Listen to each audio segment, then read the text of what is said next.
Go ahead. Cool. So this is Cameron Whitten, and can you tell us what's going on? Well, I'm out here outside of City Hall. This is my office, where I'm usually at 24/7. I am on a seventh day of my hunger strike. I'm out here to advocate for housing justice. I've got three concerns that I want to have addressed by local officials in the Portland area. First, I'm asking for Commissioner Saltzman to list the fines off of Right Stream 2. That's the rest area that's down on Burnside and 4th. It's currently a commercially zoned area. It's got two co-owners. It first started out as an adult bookstore, which got torn down.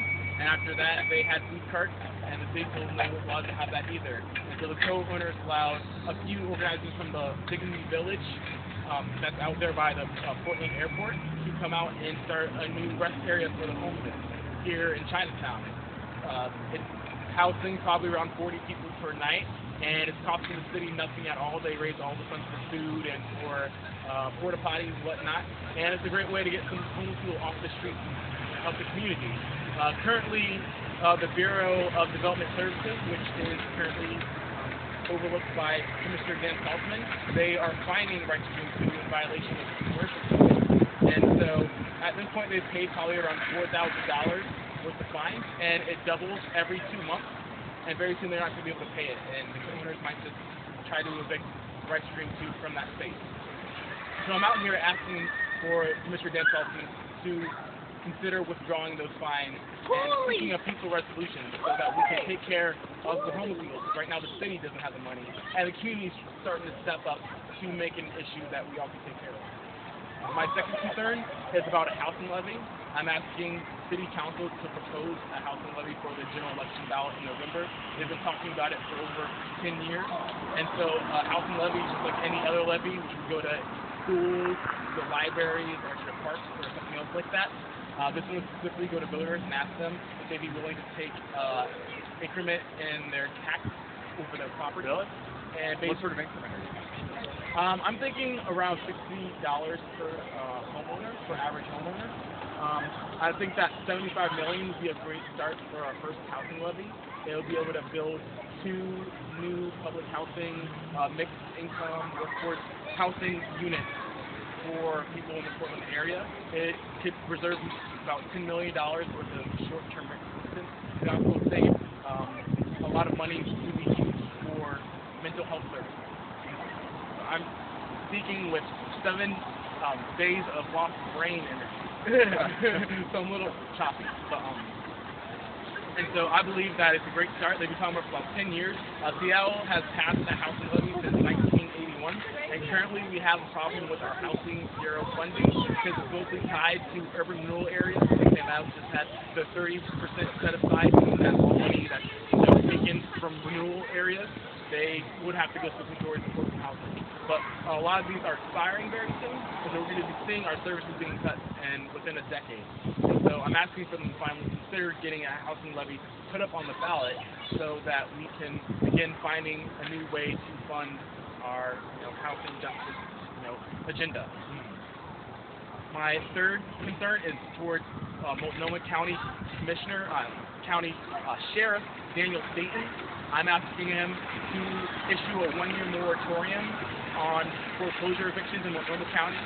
In 2009, the Obama administration gave out trillions of dollars in bank bailouts, and the only progress we've seen from that is a lot of fraudulent loans and predatory lending, and it's caused a bigger housing crisis across the country. And so I hope that our local officials will be able to do what's in the best interest of the people and hold these banks accountable.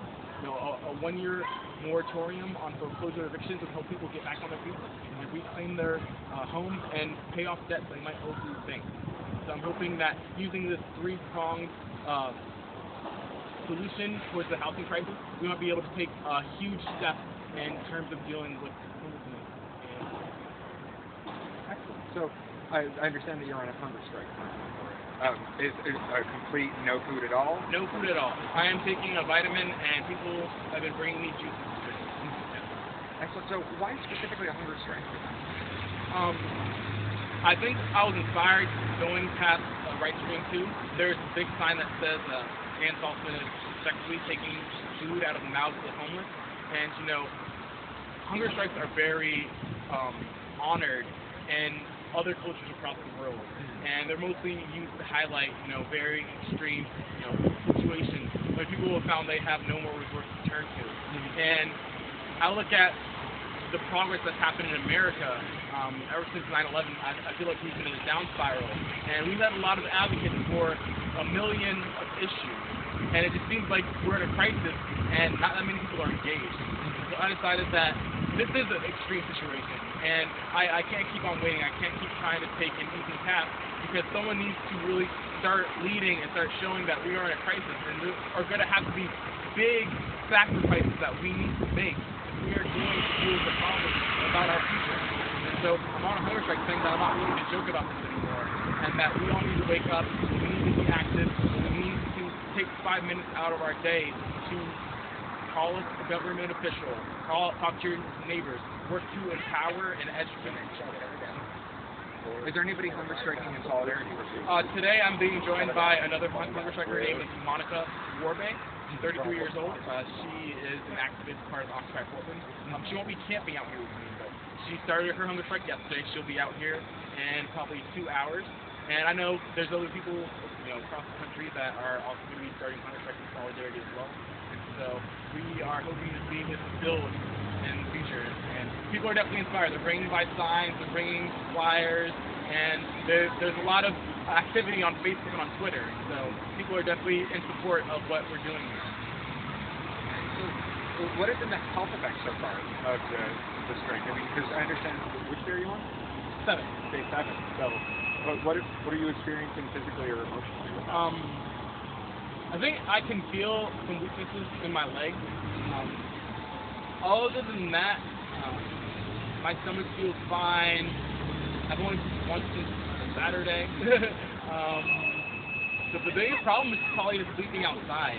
That's been really hard. It's been windy and rainy and cold. And sometimes the guys will look out and harass people. And knowing there's a lot of people out here with mental effects, it's not always safe. So it's been a big concern. That's probably the thing I'm taking from it the most. Like, I might be souring myself, but still, homelessness seems to be a bigger issue, and I wish that no one had to suffer with trauma that's going on. And I'm glad this is a temporary situation for me. What sort of responses do you get from people on the street? There's still a lot of apathy, really. Many people, they'll walk by and they'll just see homeless people, and that's the thing they'll think. There definitely has been a lot of desensitization when it comes to religious food. And people have been coming by, more frequently as the days do progress. And so I'm hoping that the more people will see it, they realize that they've been avoiding it for so long, and that we can finally start having a bigger conversation. So, have you had any response from folks inside of City Hall yet? Yeah, Amanda Fritz, she's responded to her email. She's been talking about a fair housing commission, and that's mostly talking about housing equity when it comes to Latinos and African Americans being discriminated against. Because last year there was that survey saying that 60% of Latinos, African Americans, people of color, they are discriminated against when it comes to landlords asking them about filing applications. Other than that, Tim Adams came by yesterday, did a check on me, asked me how I was doing. Said he'll come out to talk to me later. I don't know how long later it's going to be. Maybe when we lose 20 more pounds and I'll get his attention. So, yeah. Excellent. So, if somebody's terrified today and they want to know a little bit more about what's going on in this issue or what sort of actions they can take, what would you recommend? I would recommend them, go look at certain organizations such as We Are Oregon. Go check out Sisters of the Road. They are really huge housing advocacy programs here. You can also go to my website, Whitten.com, where I do these status updates. I provide links. I provide statistics. I tell people updates about my situation, and mostly it's just housing-oriented, talking about solutions, talking about ways to motivate other people, and just always being that strong advocate friend. So, excellent. Thank you very much for your time. This is Nick Matos with EQ Month. Thank you.